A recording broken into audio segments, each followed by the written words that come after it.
আমার প্রিয় যুবকরা, তোমরা আমার বন্ধু, তোমরা বেশি শুনবা। সুন্নত আমল করতে সহজ, সুন্নতের মধ্যে শান্তি, সুন্নতের ছাড়তে কষ্ট। এই যে আমি পায়জামা পরছি, এর নিচে কোনো ছোট বড় কিছু ভরা লাগে না, লুঙ্গির মতো ঢিলা ঢালা। নিচেই বসতে দেবেন, ওকে। চেয়ারে বসতে হবে, ওকে। টেবিলের পর উঠে বসতে হবে, হ্যাঁ পারি। আর তুমি যা ভরিয়ে গেছো, চেয়ার না দিলি তুমি বসতেই পারো না। নিচে যদি খাবারের ব্যবস্থা, এই উড়াই মুড়াই কোনো মতে টাইনি টুনে বইছে, এরপরে নিজেরই লজ্জা লাগতেছে, জায়গা মতো দুই আধে সারি তুইছে। বললে কে যা বললি মানুষের সামনে যাওয়া যায় না। পরে হাঁটার পরে কত কষ্ট, পেশাব করতে বসতে বলছি, বসলি আর আরো টাইট হয়ে যাবে না, পেশাব বেরোবে না, এমন টাইট হয়ে গেছে পেশাব বেরোয় না। তাহলে যা পরে তোমার দাঁড়াই মতো লাগে কুত্তর মতো, তুমি তা ভরবা কে? কতক্ষণ কুত্ত হয়ে দাঁড়াই মতো, তুমি ওই প্যান্ট পরলে দাঁড়াই মতো লাগে, তাহলে তুমি তা ভরবা কে? কত শান্তি। কতক্ষণ আল্লাহর রহমতে ঢিলা ঢালা জামা পরি, ঢিলা ঢালা পায়জামা পরি, চলতে ফিরতে উঠতে বসতে কত মজা। বাড়ি একটা খারাপ দেখা যায় তাও যায় না। আমি তো কালা মানুষ, আমার সুরত চেহারা নাই, তাইতে আমি যত সাজি তত খারাপ দেখা যায়। এই হুজুরকে দেখছেন কি সুন্দর, চাঁদের মতো চেহারা, এই পোশাকে কেমন সুন্দর লাগে। তোমার যদি বেশি পছন্দ না হয়, কমপক্ষে তোমার ওই পোশাক মরার সময় পরায় পাঠায় দেবো।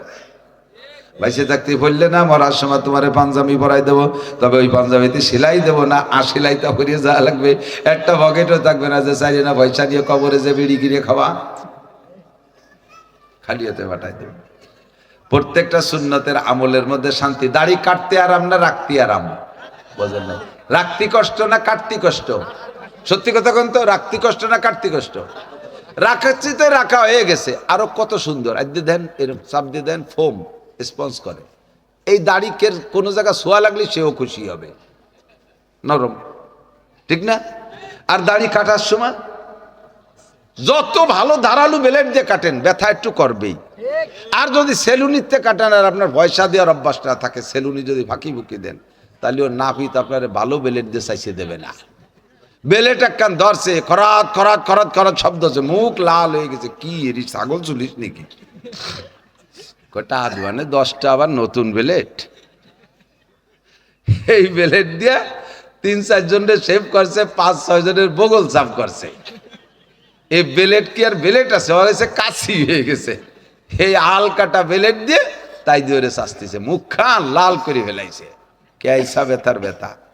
এরবারে কাটিয়ে কুটিয়ে ছাড়িয়ে দিছে। একদিন পরে একটু একটু আগা বাইরই না, এই মুখ দিয়ে জারে ডলা দেবেন, সিরিজ কাগজের মতো চুলিয়ে যাবে। কারে দেবেন সেটা আপনার ব্যাপার, জারে ডলা দেবেন। তাহলে কাটতেও কষ্ট, কাটার পরেও কষ্ট। আর দাড়ি রাখলে, দাড়ির কাটার ভিতরে আর রাখার ভিতরে আর একটা বেশ কম। দাড়ি হলো ইমানের ডাল, প্রত্যেকটা সুন্নত ইমানের ডাল। আপনি টুপি মাথায় থাকতে, টুপি খোলা অবস্থায় যা বলতে পারবেন, মুখ দিয়ে যে আজে বাজে কথা বলতে পারবেন, টুপি পরা অবস্থায় তা পারবেন? যদি কেউ গালাগালি করাই লাগে, একান্ত একটু গালাগালি করতে হবে, কিন্তু টুপি মাথায় বলে পারতেছে না, বারবার কিটিমুটি টুপি মাথায় বলে পারছি, টুপি মাথায় বলে পারতেছি না, পরে দেয় যে আর ঠেয়াতে পারতেছি না, পরে টুপি খুলি থুয়ে গালাগালি, ঠিক কিনা? তাহলে এই টুপি সুন্নাত, এটা ইমানের ডাল, জবানকে কন্ট্রোল করছে, ঠিক না? দাড়ি কাটা অবস্থায় যা বলতে পারছেন আর যা করতে পারছেন, দাড়ি রাখলে কি তা পারা যায়? দাড়িতে বিবেক রে আটকায় ফেলে, না একদম দাড়িওয়ালা মানুষ এই মেয়েটার দিকে এইভাবে তাকাবো, মানসিক কি কবে না? একজন দাড়িওয়ালা মানুষ, আমি এই ভাষা ব্যবহার করবো, মানসিক কি কবে? এই মানসির ভয়টা হলিও ভিতরে আছে, এটাই ইমানের লক্ষণ, এটাই ইমান। এই দাড়িতে আপনাকে অনেক কিছু থেকে কন্ট্রোল করে ফেলাইছে। মাথায় টুপি পাগড়ি জুব্বা, এই অবস্থা কি কোনো একটা সুন্দরী মেয়ের হাত ধরে আটা যায়? পরের একটা মেয়ে রাস্তায় দিয়ে আসছে, এই বলে হাত ধরলেন, পারবেন? কিন্তু যুবকরা তো কত কত কত কত কিছু ধরতেছে, অথচ একজন দাড়ি টুপিওয়ালা মানুষ একটা মেয়ের গায়ে হাত দিতে পারবে না, কারণ ওই যে টুপি পাগড়িতে তারা ঠেয়ে ফেলে। প্রত্যেকটা সুন্নাত ইমানের ঢাল। হাট রাজৌর খুব ঘনবসতির এলাকা, জনসমুদ্রের এলাকা, অল্প একটু জায়গায় অনেক ভোটার। ঘর বাড়ির কোয়ালিটিতে বোঝা যায় একের সাথে একটা মিশানো, ভিতরদের রাস্তাঘাটও রাখতে সুযোগ পাচ্ছে না। আর এই এলাকার মানুষ ইটালি, অস্ট্রেলিয়া, ফ্রান্স, মোটা মোটা বিদেশে থাকে। পয়সার গরমে বড় বিল্ডিংও বানানো লাগতেছে, কিন্তু জায়গার টানাটানি। ঘনবসতির লক্ষ লক্ষ মানুষের মধ্য থেকে আল্লাহ তাআলা বাছাই ছাঁটাই করে আমাদেরকে মাহফিলের প্রারম্ভে আসার সুযোগ ও তৌফিক দান করেছেন, এজন্য শুকর আদায় করি আলহামদুলিল্লাহ। মাহফিলের সিজন, উন্মুক্ত পরিবেশ, অনুমতি আর ইজাজতের দরকার নাই। পিছনে যেমন চলে গেছে অনেক জয় ঝামেলা, পুজো পাঠের অনুমতি লাগতো না, আল্লাহর ফজলে আমাদের মাহফিলগুলো অনুমতি নিয়ে করা লাগতো। এখন আমরা উন্মুক্তভাবে মাহফিল করতে পারি বিধায় মনে হয় প্রায় একদিন 2 দিনের মাথায় মাথায় এক একটা মাহফিল আপনাদেরও শোনা লাগে। বক্তাদের চাইতে শ্রোতারও পরিশ্রম কম হচ্ছে না। আজ যে পড়া, কাইল ওই পড়া, পরের দিন ওই পড়া, না গেলে কেমন দেখা যায় ইত্যাদি মিলিয়ে। আবার শখও হয়, আকর্ষণীয় বক্তা থাকলে তাদের কথা শুনতে মনে চায়, আপনারা যেয়ে থাকেন। তো আবার এই সিজন চলে গেলে 5-6 মাস বিরত থাকবেন। আল্লাহ পাক রব্বুল আলামিন এই সিজনে আমাদের যা শোনার শেখার তৌফিক দেন। প্রত্যেকটা কথা খুব গুরুত্বের সাথে শুনতে হবে। বয়ান শোনার কয়েকটা আদব এদিক। 1 নম্বরে বসার আদব। 1 নম্বরে বসার আদব। শুরুতে আপনি একটু সুন্নতি কায়দায় বসেন, এরপরে ধীরে ধীরে যেমন সম্ভব হয় সেরকম বসেন। একটা সুন্নতের পর আমল হয়ে গেলে 100 শহীদের সওয়াব পেয়ে গেলেন। এখানে যেমন কথা সংগ্রহ করব, এরকম নেকিও সংগ্রহ করব অল্পের ভিতরে। আবার আমি যদি শুরু থেকে একটু আগায় আগায় বসি যায়, পিছনে যারা আসবে তারা বসতে জায়গা পাবেন না। ইকরামের নিয়ত, এই ইকরামের নিয়তে গায়ে গায়ে মিশে বসলে পরে আর একটা সুন্নতের পর আমল হবে, তাতে 10 বছর এতেকাবের নেকি পেয়ে যাবেন। সামনে রমজান মাস আসতেছে, রমজান মাসের শেষ 10 দিন মসজিদে মহল্লার থেকে 2-1 জন হলেও এতেকাবে বসা লাগে না? এই এতেকাবে কারে বসাবেন? স্বেচ্ছায় তো খুব একটা বসতেই চায় না। অনেক এলাকায় আছে পয়সা দিয়ে বসানো লাগে, যে তুমি 10 দিন যা কামাই রোজগার করবো ও আমরা দিবানি, একটু বসো। এরকম কিসেন এতেকাফ আছে না? কামলা এতেকাফ। এরপরে বস্তি বসানো হয় কাদের? একেবারে সমাজের মহল্লার বাকড়াই মাল। হাসবে কম, বসবে বেশি। যারে দিয়ে সংসারেও কোনো কাজ চলে না, সমাজেও লাগে না, আতাল কুড়িয়ে বারেন্দায় পড়ে। আতাল কুড়িয়ে বোঝেন তো? যে গরু দিয়ে হাল চাষ করা যায় না, আতালে পড়িয়ে থাকে, অন্য হলো আতাল কুড়িয়ে। এইরকম 80-90 বছরে প্রাচীন আতাল কুড়িয়ে প্যারালাইসিসের রোগী, তাই কয়ডারে আতা সাইন করে মসজিদে শোয়াইতে এসে। এতেকাফের নাম হলো এতেকাফে বসা। যাদেরকে দেশে তারা বসতে পারে না, এতেকাফে শোয়। এই জন্য এতেকাফের নাম হয়েছে এতেকাফে শোয়া। তারাও যাইয়া ওই বুড়োরা বাইরে কোনো কাজ নাই, ঘরেও থাকি বিরক্ত করতো, কাশিয়ে পাই দিয়ে আগিয়ে পাই দিয়ে বিছেন পাটি নষ্ট করতো, বাড়ি এলারা বিরক্ত হয়ে যেত। তাই তারা 10 দিনের জন্য কোনো মতে একটু বিরতি নেওয়ার জন্য ওনারা চুয়েছে মসজিদে। ও বুড়ো তারপরও মসজিদে থাকতে চায় না, কই মাসের মতো কানে আটতে আটতে দরজার দ্বারে চলে আসে। অর্ধেক মসজিদের মধ্যে আর অর্ধেক বাইরে। ওই জায়গায় কায়তো এসে, এই ডলি বিড়ি দিয়ে যা, এই পান দিয়ে গেলি না, তোর দাদির একটু আসতি ক। ওই জায়গায় শুয়ে এতেকাফ করে। 10টা দিন যদি সহি তরিকায় এতেকাফ করে কোনো মানুষ মসজিদে, আল্লাহর কসম তার থেকে সবে কদর মিস হবে না। সবে কদর মিস হবে না। রাত্রে ইবাদত যদি নাও করে, নফল ইবাদত ঈশা, তারাবি আর ফজরে যদি জামাতে পড়ে, তাতে আল্লাহ তাআলা সবে কদরের সম্পূর্ণ ফজিলত দিয়ে দেয়। তো এতেকাব যে করে, সে যদি সহি তরিকে এতেকাব করে, তার তো আর ওই রাত তো আর মিস নাই, কাজেই তার সবে কদরের মিস হওয়ার কোনো সম্ভাবনা নাই। আর সবে কদর মানে তো জানা আছে, খয়রুম মিন আলফি শাহর, 1000 মাস ইবাদতের চাইতেও বেশি নেকি। তো এত বড় ফজিলতের ইবাদত সবে কি বলা হয় ইতিকাফ, মাত্র 10 দিন, তাই করতে চায় না। আমিও চাই না, আপনিও চান না। প্রত্যেকেরই ওই সময় প্রচুর ব্যস্ততা পেঁচে যায়। আর এই ময়দানে আইসা আর একজনকে বসতে জায়গা দেব নিয়ত করে একটু মিশে মিশে আগায় বসলে 10 বছর ইতিকাফের নেকি। শুধু সুবহানাল্লাহ পর্যন্ত শেষ না, একটা ডলায় দিয়ে আগে আসতে হবে। একটু ভাষা ঘষে আগে আসছে, সুবহানাল্লাহ কইলেন মানে আল্লাহরে বলদ বুঝাই দিলেন যে আল্লাহ তুমি যা কইলে তো খুব ভালো কথা কইলে, কিন্তু আমার এই জায়গা ছাড়া সম্ভব না। ঘন ঘন করে বসলে শীতের সময় তো ঘন হলে বসলে আলহামদুলিল্লাহ মজাও বেশি হবে, গরম বেশি হবে। শুক্রিয়া, শুক্রিয়া, অসংখ্য সকল আপনাদের ধন্যবাদ জানাচ্ছি। অনেক জায়গার মানুষ এই বারবার বললেও আসে না, আমাদের এলাকার মানুষের ভিতরে মান্যতা খুবই ভালো। এটারও আর একটা কারণ আছে, হক্কানি পীর মাশায়েখ তো এলাকায় ছিলেন, তাদের সোহবতের কারণে এই প্রশিক্ষণটা আছে আলহামদুলিল্লাহ। ওলামায় কওমি, ওলামায় দেওবন্দি, ওলামায় আমাদের এলাকার যথেষ্ট ওলামায়ে কেরাম আছে হার লাইনের, তাদের সাথে সোহবত পাইতে পাইতে এই যোগ্যতাটা অর্জন হয়েছে। এটাও শুকর আদায় করি আলহামদুলিল্লাহ। তো মাসটা হলো রজব মাস, আর কিছুদিন পরে রমজান মাস আসবে। একের পর এক 7টা মাস দামি, একের পর এক 7টি মাস দামি। এই দামির কারণও মাঝে মাঝে বলে থাকি, আরবিতে বলে সরফুল মাকান বিল মাকিন, অবস্থানকারীর কারণে অবস্থানের দাম বাড়ে ও কমে, ঠিক না? এই বোতলের ভিতরে যদি পানি রাখেন তাহলে পাবে 15 টাকা, যদি ওর মধ্যে কেরোসিন রাখেন তাহলে এই বোতল হবে 100 টাকা। হ্যাঁ, আধা লিটার ঢুকলি হবে তো 55 টাকা। ওর মধ্যেই যদি ঘি ঢুকান তাহলে বোতলের দাম হবে 800 টাকা, 1600 টাকা ঘির কেজি। ওর মধ্যে যদি পেশাব ঢুকান 1 টাকাও নেই, ওই বোতলের দামও শেষ। ওর যে মূল বডির দাম ছিল 1 টাকা, তাও থাকে না, পেশাব ঢুকছে, ঠিক না? বোতল কিন্তু ওইটাই, ওর ভিতরে পাল্টাই পুল্টা যা ঢুকবেন সেইভাবেই তার দাম বাড়ে আর কমে।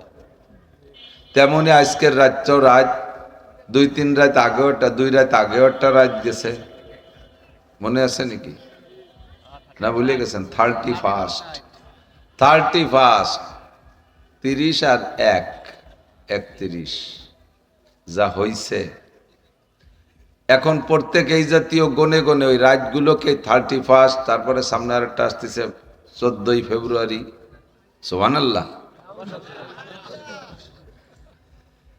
রাত তো রাতই, আজ রাত যেমন সে রাত তেমন, বোতল তো বোতলই, কিন্তু ওই বোতলের মধ্যেই ওই 31 নাইট ঢুকে সারা পৃথিবীতে বলে 12 কি রাত 12টার পরে জানোয়ার ঢুকছে।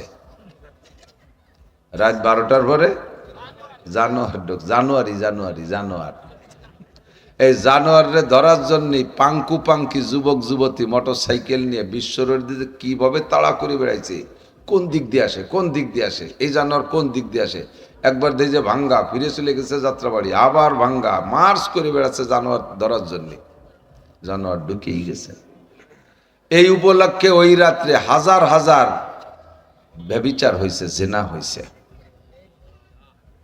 ফাঁকে ফাঁকে 2-4টা থাকিও তো জাতি পারে, থেকে গেলে সেটা কি হবে? হারামজাদা জাইরুর বাচ্চা পয়দা হবে যদি 2টা থাইয়ে যায়। না থাকারও অনেক কৌশল করে। যদি 2-4টে থেকে যায় তাহলে সেগুলো হবে জারোর সন্তান, হারামজাদা। আমাদের এই অঞ্চলের বাংলায় জাইরুর বাচ্চা। এভাবে বিভিন্ন সময় কইরা বোতলগুলোরে নাপাক করতেছে। আর 14ই ফেব্রুয়ারিতে তো আসতেছে ইন্টারন্যাশনাল জারোর সন্তান প্রোটেকশন দেওয়ার একটা রাত। সে রাতটার ভিতরে এই আবাজাবা ঢুকে রাত্রে নাপাক করবে। আবার এই মাসের ভিতরে আসতেছে সামনে 26শে রজব দিবাগত রাত, রাতের মধ্যে ঘি ঢুকবে, বলেন আলহামদুলিল্লাহ। আমরাও তার একটা রাত, আজকে রাত্রে এই জায়গাটারে ঘিতে পরিণত করবো ইনশাআল্লাহ। আল্লাহ তাআলা আমাদের বুঝার আমল করার তৌফিক দান করেন। ওলামায়ে কেরামের প্রত্যেকটা কথা খুব গুরুত্বের সাথে শুনবেন। আর বয়ান শোনার আদব বলতে যে বলে ফেলেছি, 1 নম্বরে বসছেন তো আলহামদুলিল্লাহ। 2 নম্বরে বয়ানের ভিতরে চানাচুর বাদাম না খাওয়া। মাহফিল শেষ করে উঠে যায়, দেই যে মাঠ বই এই টুল্লা বাদামের খোসা। ই কি হচ্ছে? কয় যে তো যাও শুনছে তাই আমল করছে। শুনছে আর বাদামের খোসার মধ্যে আমল করছে, এটা মজলিসের সাথে বেয়াদবি। 2 নম্বরে কোনো কথাবার্তা না বলা। আপনার মতের খেলাফও যদি বয়ান আসে, কে কি বলবে তা তো জানেন, আমি কি বলবো তা আমি জানি না, কিন্তু বয়ান নিয়ে ভাবার সময়ও পাই না। হতে পারে আপনার মতের খেলাফ 2-1টা কথা, তাৎক্ষণিকভাবে মৌখিকভাবে প্রতিবাদ না করা, পরিবেশটা নষ্ট হয়ে যাবে। মতের খিলাফ হয়েছে, আপনি পরে এসে হুজুরের কাছে জানান, হুজুর এই কথাটা কেমন হলো, এটাকে আমার বুঝের ভুল নাকি কেমন হলো, একটু সংশোধন করে দেন। এটা বয়ান শোনার আদব। 3 নম্বর বয়ান শোনার আদব হলো আল্লাহর নাম আসলে মাঝে মাঝে একটু জাল্লা শানহু, একটু বলেন জাল্লা শানহু। আল্লাহর শান অনেক বড়, আল্লাহর শান মাকাম ও মর্যাদা বহুত বড়, আমার মাপার কায়দা নেই। পিছনের কোন নবী রসুলদের নাম যদি উচ্চারণ হয়, যেমন বলি ইব্রাহিম আলাইহিস সালাম, বলেন আলাইহিস সালাম। পিছনের কোন নবী রসুলদের নাম আসলে আলাইহিস সালাম, আলাইহিম আসসালাম, আলাইহিমুসসালাম। আমাদের নবীর নাম আসলে সাল্লাল্লাহু আলাইহি ওয়াসাল্লাম, পড়ি সাল্লাল্লাহু আলাইহি ওয়াসাল্লাম, এটাও দুরূদ। হুজুর বলেন মান সাল্লা আলাইয়া মাররা সাল্লাল্লাহু আলাইহি আশারা মাররা, যে আমার উপরে একবার দুরূদ শরীফ পড়ে, ছোট্ট থেকে ছোট্ট দুরূদই হোক না কেন, সাল্লাল্লাহু আলাইহি ওয়াসাল্লাম, আল্লাহুম্মা সাল্লি ওয়া সাল্লিম আলা মুহাম্মাদ, এমন ছোট দুরূদ যদি কেউ পড়ো সাল্লাল্লাহু আলাইহি আশারা মাররা, আল্লাহ পাক নগদে তার উপরে 10টি রহমত নাজিল করেন। আল্লাহর রহমত দুরূদের মাধ্যমে। দুরূদ পড়লে তাহলে কি বুঝলাম? দুরূদ পড়লে নবীর লাভ না আমার লাভ? নবীর লাভ না আমার লাভ? শুকর আদায় করলে মাশকুরের লাভ না? আমি যদি সারা জীবন ভরে শুকর আদায় করি, আল্লাহর নিয়ামত খেয়ে খেয়ে শুকর আদায় করি, তাতে কি আল্লাহর কোনো প্রমোশন বাড়ে? আল্লাহ যেখানে আছে ওখানেই থাকে।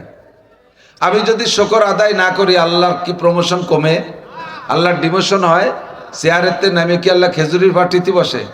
না, কেউ আমার শুকর করে না, আমারে আল্লাহ কয় না চেয়ারে থাকবো কি এতে হচ্ছে, পাটিতে বসে, তাই এভাবে নেমে যাবে নাকি? আল্লাহ যেখানে আছে ইস্তাওয়া আলাল আরশ, আমাদের আল্লাহ আরশে আজিমে আছে। ওয়াসিয়া কুরসিয়ুহুস সামাওয়াতি ওয়াল আরদ, বিশাল একটা কুরসি, একটা চেয়ার আসমান জমিনের উপরে বেষ্টন করে আছে। এত বড় চেয়ার আমাদের আল্লাহর। আল্লাহ পাক যেমন তার শানও তেমন, তার চেয়ারও তেমন, তার বসাও তেমন। আমার ওইটা বিবেকে ধরবে না, আমার ওইটা আন্দাজ করাও সম্ভব না। আমি এক কথায় বিশ্বাস করব, আমানতু বিল্লাহি, বলি আমানতু বিল্লাহি কামা হুয়া বিআসমাইহি ওয়া সিফাতিহি, আমি আমার আল্লাহকে বিশ্বাস করি। কেমন বিশ্বাস করো? তোমার আল্লাহ কি হাতির মতো? কয় তা জানি না। তোমার আল্লাহ কি বাঘের মতো? তাও জানি না। তোমার আল্লাহ কি কালীর মতো? তাও জানি না। তোমার আল্লাহ কি দুর্গা সরস্বতী লক্ষ্মীর মতো? তা বলতে পারি না। তোমার আল্লাহ কি লাত উজ্জা মানাত আর হুবলের মতো? কয় তাও বলতে পারি না। কামা হুয়া, তিনি যেমন তেমনি, বলেন তিনি যেমন তেমনি।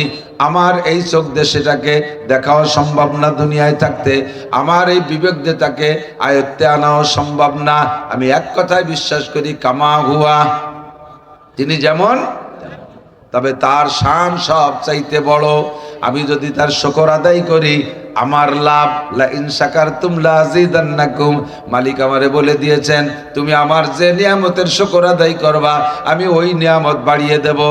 মুতলাক সাধারণ শুকর বলে বলা হয়েছে আয়াতের ভিতরে, যে তুমি শুকর আদায় করলে নিয়ামত বাড়িয়ে দেব। শুধু শুধু আলহামদুলিল্লাহ পড়লাম, এটাও শুকর। বাকি যদি এক একটা নিয়ামতকে টার্গেট করে বলি, ভালো পানি পান করলাম আলহামদুলিল্লাহ, ভালো পানি বেড়ে যাবে। ভালো ফল খাইলাম আলহামদুলিল্লাহ, আরো ভালো ফল বেড়ে যাবে। ভালো মাছ খাইলাম আলহামদুলিল্লাহ, মাছ বেড়ে যাবে। ভালো গোশ খাইলাম আলহামদুলিল্লাহ, গোশও বেড়ে যাবে। সুন্দর একটা মাহফিলের বয়ান শুনলাম আলহামদুলিল্লাহ, এখানে আমি যতক্ষণ বসে থাকবো, যতগুলো কথা শুনবো, প্রত্যেক এক একটা কথার বিনিময় আমাকে 60 বছর নফল নামাজ ও রোজার নেকি দান করা হবে। কাজেই মাহফিলটা আমার নিয়ামত, মাহফিল আমার নিয়ামত। এই মাহফিলের পর শুকর আদায় করি আলহামদুলিল্লাহ। বিগত হাজারো বাধা বিপত্তির উপরে, বাধা বিপত্তির ভিতর দিয়ে মাহফিল করেছি, কষ্ট দুঃখ ভিতরে দিয়ে আমরা শুকর আদায় করেছি মাহফিলে আসতে পেরে আলহামদুলিল্লাহ। তাই তো আল্লাহ আমাদের নিয়ামত বাড়ায় দিয়েছে, আমাদের মাহফিলের থেকে সব নিষেধাজ্ঞা উঠে গেছে। কথাক্ষণ ঠিক না? একটু চোখে হাত আঙ্গুল দিয়ে ধরাই দিলাম যে নিয়ামতের শুকর আদায় করলে নিয়ামত বাড়ে কিভাবে। বিগত সময় কয়েক বছর যাবত আমরা উন্মুক্ত মাহফিল করতে পারি নাই, মনের উপরে বড় প্রেসার ছিল। তারপরও যতটুকু করছি মাহফিল আইসা আমরা উলামায়ে কেরাম আপনাদেরকে দিয়ে শুকর আদায় করাইছি, বলি আলহামদুলিল্লাহ। আর সেই আলহামদুলিল্লাহর বিনিময়ে আল্লাহ নিয়ামত বাড়াই দিছে। এখন আমাদের কোনো বাধ্যবাধকতা নাই, এটাই হলো নিয়ামত বাড়ানোর একটা আলামত। তবে প্রমাণ হলো, আমরা যদি নিয়ামতের শুকর আদায় করি, আল্লাহর কোনো পদমর্যাদা বাড়ে না, আল্লাহর কোনো সম্মানের উন্নতি অগ্রগতি হয় না। আল্লাহ যেখানে আছে সেখানেই থাকে। শুকর আদায় করলে শাকের অর্থাৎ শুকর গুজার যে শুকর আদায় করে লাভ তারই হয়। কতক্ষণ? একজন বড় লোক, শিল্পপতি, কোটিপতি, সে যেখানে আছে, আকিস সাহেব আছে, তারা জায়গায় আছে। আকিস সাহেবের কোনো উত্থান পতন নেই, বরঞ্চ উত্থানই আছে, বাড়তেই চালে আছে। আকিস সাহেব বা এরকম বড় লোকরা যদি কোনো গরিবরে 5,000 টাকা দেয়, আর গরিব যদি ওই টাকা পাইয়ে আলহামদুলিল্লাহ আলহামদুলিল্লাহ, আপনার মতো কেউ নাই, জীবনে কেউ এত দেই নেই, এ দিলি এই শীতকালে এখন 80 টাকা দামের কম্বল দেয়, তাই যে ছাগলের জ্যাকেট বানাতে হয়, আর ওই রমজান এখন লুঙ্গি দেয়, তাই এক দোয়া দেওয়ার পরে মার কেটে যায়, ওই এক্সরের মতো এপাশ ওপাশ সব দেয়া যায়, আপনার মতো এরকম এইভাবে গুটিখানি প্রশংসা করলে, এই তুই মাসে মাসে একবার যাস, নিয়ে আসিস, তুই মাসে একবার দেখা করিস, নিয়ে আসি, এই প্রশংসা বেড়ে গেছে। আর যদি এই 5,000 এই মানসি দেয় নাকি, যা তোর যে আনে দেয় সেই খাই গিয়ে তুই, ঠিক না? তাহলে শুকর আদায় করলে শাকেরের লাভ, মাশকুরের লাভ না। মাশকুর মানে যার শুকর আদায় করা হয় তাকে বলে মাশকুর, মাশকুরের লাভ নাই। শাকের মানে শুকর গুজার, শুকর যে করে তারই লাভ। তেমনি দুরুদ পড়লে আমার নবীর কোনো উন্নতি অগ্রগতি নাই, নবী যে হালাতে আছে সেই হালাতে আছে। সারা পৃথিবীর কেউ যদি দুরুদ ও সালাম না পাঠায়, আমার নবীর শান্তির কবরে অভাব নাই, কবরে শান্তির অভাব নাই, সম্মানের অভাব নাই। আল্লাহ পাক একবারই দিয়ে রাখছে মাকামে মাহমুদ, মাকামে মাহমুদ নবীর জন্য বরাদ্দ রেখেছেন, বলেন না সুবহানাল্লাহ। আমি আপনি দুরুদ না পড়লে মাকামে মাহমুদ থেকে নবী নেমে যাবেন তা না, নবী যেখানে আছে সেখানে থাকবে। তবে আমি আপনি যদি দুরুদ শরীফ পড়ি, আমার আপনার উপরে সঙ্গে সঙ্গে 10টি রহমত নাজিল হয়ে যায়। আর যে যেখানে থেকে বেশি বেশি দুরুদ পড়বেন, বেশি বেশি দুরুদ পড়লে বিপদ থেকে আল্লাহ মুক্তি দান করে, বেশি বেশি দুরুদ শরীফ পড়লে আল্লাহ গুনাহ মাফ কইরা দেয়, বেশি বেশি দুরুদ পড়লে শান্তি আর রহমত বাড়তে তালে থাকে। নবী আলাইহিস সালাতু ওয়াস সালামের রুহানি দোয়া, যে যে জায়গা বসে দুরুদ শরীফ পড়েন, জায়গার ছবি, তারিখ, আপনার সব, আপনার নাম, আপনার বাপের নাম, পুরো অ্যাড্রেস ডাটা সব লেখা, জাগার ছবি সব ভিডিও ক্যামেরা কইরা ফেরেশতারা নবী আলাইহিস সালামের রওজায় পৌঁছাইয়া দেয়। হুজুর বলেন মান সাল্লা আলাইয়া ইনদা কবরি, বুঝেন, মান সাল্লা আলাইয়া ইনদা কবরি, যদি কেউ আমার কবরের কাছে আইসা সালাম দেয়, আমি জীবদ্দশায় জীবিত থাকতে যেমন যতটুক দূর থেকে কেউ ডাক দিলে আমি শুনতাম। আমার নবী তো গায়েব জানেন না।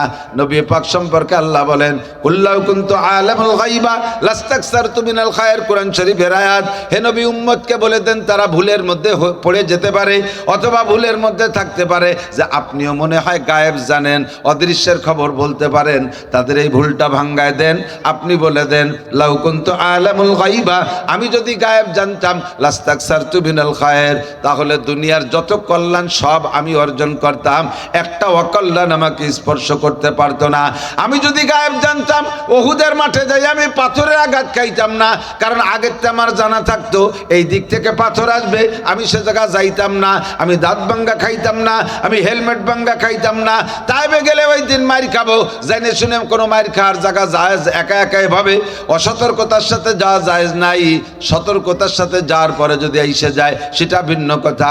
আমি যদি আগের থেকে জানতাম তাইবে গেলে মাইর খাবো, তাহলে ওভাবে আমি যাইতাম না। 40-50 জন সাহাবা আমি সাথে নিয়ে যাইতাম। প্রমাণ করে নবী গায়েব জানেন না। কথা বলেন।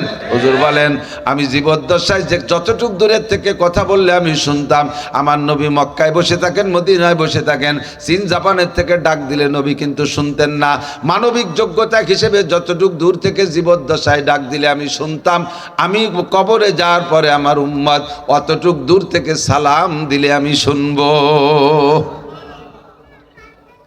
মান সাল্লা আলাইয়া ইনদা কবরি, আমি হায়াতুন নবী, আমি কবরে শুয়ে থাকি, কবরে শুয়ে থাকবো, যে আমার কবরের কাছে গিয়ে দরুদ ও সালাম পড়বে আমি শুনবো, আর আমি সাথে সাথে জবাব দিয়ে দেব। যার কান আছে সে আমার জবাব শুনবে, যার চোখ আছে সে আমার হাতের মুসাফাও দেখবে।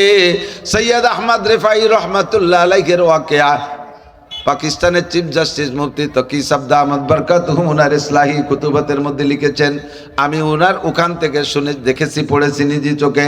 উনি বলেন সৈয়দ আহমদ রিফাই উনি অত্যন্ত গরিব একজন আল্লাহওয়ালা বুজুর্গ ছিলেন, আল্লাহর বড় আশেক এবং আশেকে রসুল ছিলেন।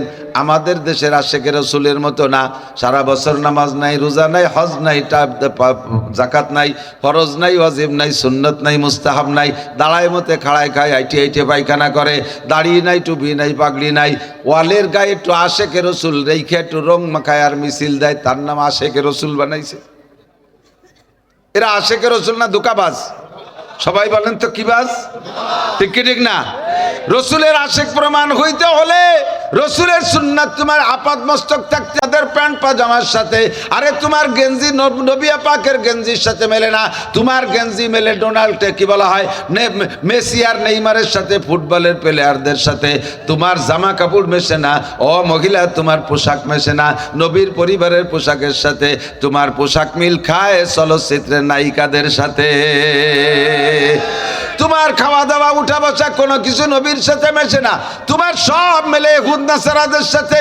তুকো যাওয়া সুন্নাতে আহমদ কো যা বা মোহাম্মদ কাইবু আদ নিসবত তুরা কলব মে সোজ नहीं रूह में एहसास नहीं। अरे कल्ब में सोज नहीं रूह में एहसास नहीं, कुछ भी पैगाम मोहम्मद का तुझे पास नहीं, कुछ भी पैगाम मोहम्मद का तुझे पास नहीं।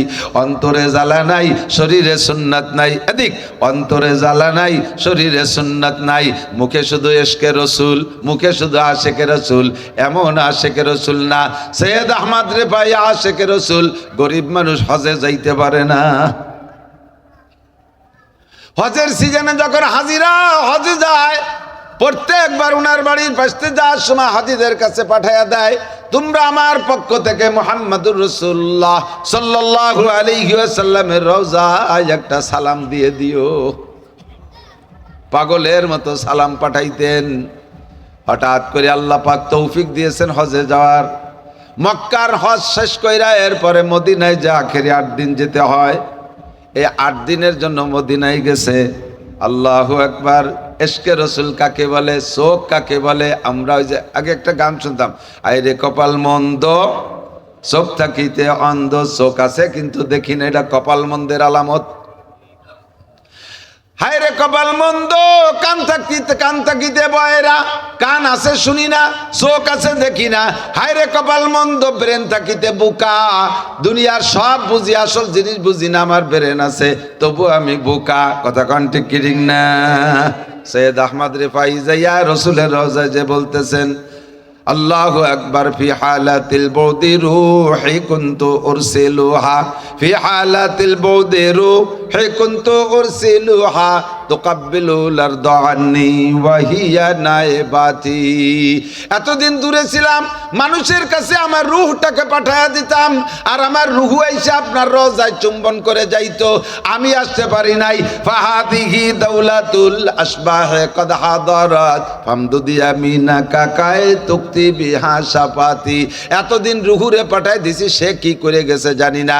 আজকে আপনার আল্লাহর রহমত আর আপনার রুহানি আকর্ষণে আমাকে আল্লাহ পাক এখানে আসার তৌফিক দিয়েছে, সরাসরি চলে আসছি। আজকে আমি ওই আধ্যাত্মিক চুম্বনে আমি ফিরে যাব না। ফামদুদি আমিনা কাকায়ে তুক্তি বিহা শাফাতি। আমার সামনে হাত বাড়ায় দিতে হবে। ওগো নবী, আপনি যদি হায়াতিন নবী হন, আপনি যদি কবরে জিন্দা থাকেন, তাহলে কবর মেলা শক্ত কিছু না, ওর ভিতরে থেকে হাত বের করে দিতে হবে। আমি আপনার হাতখানে চুম্বন করে যাব। মুফতি তকি উসমানী লেখেন, বলার পরে ইশকের সাথে যখন এই শের বলে, ফামদুদি আমিনা কাকায়ে তুক্তি বিহা শাফাতি। শাফাতুন মানে ঠোঁট, তুক্তি মিনা মানে চুমো খাওয়া। আপনার হাত বাড়ায় দিতে হবে, আমার এই ঠোঁট দিয়ে চুম্বন করব। বলতে না বলতে নবী পাকের 2টা হাত রওজা থেকে বেরিয়ে আসে, আর আল্লাহর আশেক যায় পাগলের মতো জড়িয়ে ধরছে। ওই সময় যারা মসজিদের মধ্যে ছিল অনেকেই নবী পাকের হাত দেখেছে। ও দোস্ত, যার চোখ আছে সে দেখে, যার কান আছে সে শোনে, যার আকল আছে সে বোঝে। নবী বলেন, মান সাল্লাল্লাহু আলাইহি ইনদা কবরি সামিতুহু, কবরের কাছে এসে সালাম দিলে আমি শুনি। অমান সাল্লাল্লাহু আলাইহি নায়ান, যদি কেউ দূর থেকে দুরুদ ও সালাম পড়ে ওইটা আমি শুনি না, তবে উবলিগতুহু, আমার কাছে পৌঁছিয়ে দেয়া হয়। সাহাবায়ে কেরাম বলেন, মাই উবলিগুকা সালাম ইয়া রাসূলুল্লাহ, হুজুর আপনার কাছে দুরুদ ও সালাম কারা পৌঁছাইয়া দেয়? হুজুর বললেন, ইন্না লিল্লাহি মালাইকা মালাইকাতান সায়াহিনা ফিল আরদ ইউবাল্লিগুনিস সালামা মিন উম্মতি। আল্লাহ তাআলা কোটি কোটি পর্যটন ফেরেশতা তৈরি করে রেখেছেন। এই পর্যটক ফেরেশতারা সারা দুনিয়া ভরে বিচরণ করে, কে কোন জায়গা থেকে আমার উম্মত দুরূদ ও সালাম পড়ে, ওদের আর কোনো ডিউটি নাই, ওই দুরূদ ও সালাম ঠিকানা সহ তাৎক্ষণিক আমার রওজায় পৌঁছাইয়া দেয়। আমি প্রত্যেকটা দুরূদ ও সালামের জবাব সঙ্গে সঙ্গে দিয়ে দেই। যার কান আছে শোনে, যার চোখ আছে সে দেখে। আল্লাহু আকবার। আল্লাহকে দেখবেন, এদিকে দিক আল্লাহকে দেখবেন। আল্লাহকে দেখতে চান, আল্লাহকে দেখতে চান, সিস্টেম আছে, এদিক তাকান। শেষ রাত্রি উঠবেন, তাতাজাফা জুনুবুহুম আনিল মাদাজি ইয়াদউনা রাব্বাহুম খাউফান ওয়া তামা। আরামের বিছানা ছাড়বেন, স্ত্রী কোলের মধ্যে শুয়ে আছে, এমন ভাবে বেরিয়ে যাবেন বউ যেন টের পায় না। বউ তাহাজ্জুদের জন্য উঠবেন, এমন ভাবে বেরিয়ে যাবে স্বামী যেন টের পায় না। আটা সেনলে অনেক সময় সেনা আটার ভিতরে মহিলাদের মাথার দুই একটা চুল মিক্সার হয়ে যায়। চুলের যখন কেনি দেখে, চুলের কেনি ধরে টান দেয়, কেনি ধরে টান দিলে চুলটা বেরিয়ে যায়। মাখানি আটা তার গায়ে একটুও থাকে না, পরিষ্কার চুলটা যেমন বেরিয়ে যায়। স্বামী স্ত্রী এক বিছানায় গলা জড়িয়ে ঘুমিয়ে থাকবেন, শীতের রাত্রে কম্বল জড়িয়ে। তাহাজ্জুদের সময় আপনার স্ত্রীর প্রেমের চাইতে আল্লাহর প্রেম প্রাধান্য পাবে, স্বামীর মহাব্বতের চাইতে আল্লাহর মহাব্বতকে প্রাধান্য দিয়া এমনভাবে বিছানার থেকে উঠবেন, স্বামী চলে গেছে স্ত্রী টের পায় নাই, স্ত্রী উঠে গেছে স্বামী টের পায় নাই। যার যার কায়দায় ওযু গোসল যা প্রয়োজন সাইরা 4 রেকাত 6 রেকাত 8 রেকাত 10 রেকাত 12 রেকাত পড়লে পারলে তাহাজ্জুদ পড়া। এরপরে আপনি চক্ষু বন্ধ করে বসবেন। আসন যেমন দেন এখন এরকম আসন দিয়ে বসবেন। জিকিরের আদব আবার আসন দিয়ে বসা, আসন দিয়ে বৈশা আপনি হাঁটুর উপরে হাত রেখে একেবারে কল্পনা করেন একটা আপনার যায় নামাজে বসা আছেন, আপনি যায় নামাজে বসা আছেন।